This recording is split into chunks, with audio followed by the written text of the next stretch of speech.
Friends, কেমন আছো সবাই? আশা করি ভালো আছো। আজ আমি একটা আরও নতুন রেসিপি নিয়ে চলে এসেছি। এটা হলো ছোলার ডাল। ছোলার ডালটা আমি লঙ্কা দিয়ে আদা দিয়ে বেটে নিচ্ছি। এর মধ্যে আমি নুন দিলাম, লবণ দিলাম, হলুদ দিচ্ছি, একটু জিরের গুঁড়ো দিলাম। তারপরে এটাকে ভালো করে মিক্স করে নেবো।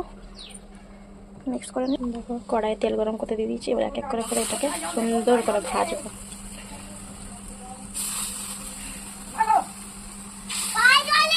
দেখো আমার বড়া ফ্রাই আমি দিয়ে দিয়েছি। দেখো বড়া ভাজা আমার হয়ে গেছে। এরপরে আমি ওই তেলের মধ্যে পটল ভেজে উঠাবো। পটল বেগুনটা প্রায় আমি এর মধ্যে সুন্দর করে লাল করে ভেজে নেবো।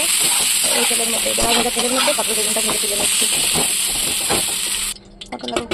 পটল বেগুন ভাজা হয়ে গেছে। এরপরে দেখো এর মধ্যে লঙ্কা, হলুদ, জিরে, ধনে আমি ভিজিয়ে রেখেছি। তারপরে এরপরে কড়াই তেল দিয়ে দিয়েছি। এর মধ্যে আলু ভাজবো। কড়াইয়ের মধ্যে জিরে ফোড়ন দিলাম। এরপরে আমি এর মধ্যে আলু দেবো। আলু দিয়ে দিচ্ছি। আলুটা ভাজবো। এক চামচ আদা, রসুন আর লঙ্কা বাটা দিলাম। হ্যাঁ,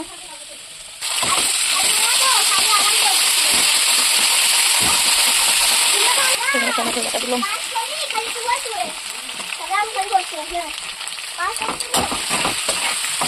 লবণ দিলাম। টমেটোটা প্রায় গলে গেছে। এর মধ্যে এবার টমেটো একটু জল বেশি হয়ে গেছে। ধনে, হলুদ, লঙ্কা আর জিরে বাটা দিচ্ছি। এরপরে এটাকে আমি ভেজে নেব ভালো করে, সুন্দর করে মশলা কষাবো। দেখো মশলা আমার প্রায় কষানো হয়ে আসলে মশলার মধ্যে তেল ছাড়ছে। দেখো তেল ছাড়ছে মশলার মধ্যে।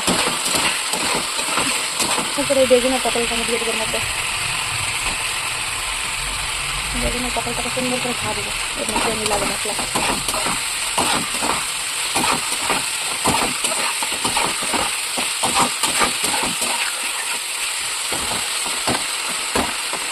এরপরে আমি জল ঢেলে দেবো।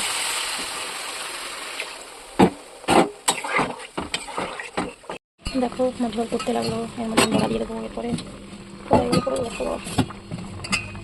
দিয়ে দেবো। এরপরে বড়া দিয়ে একটু ফোটাবো। একটু গরম মশলা দেবো। একটু গরম মশলা দিয়ে দেবো।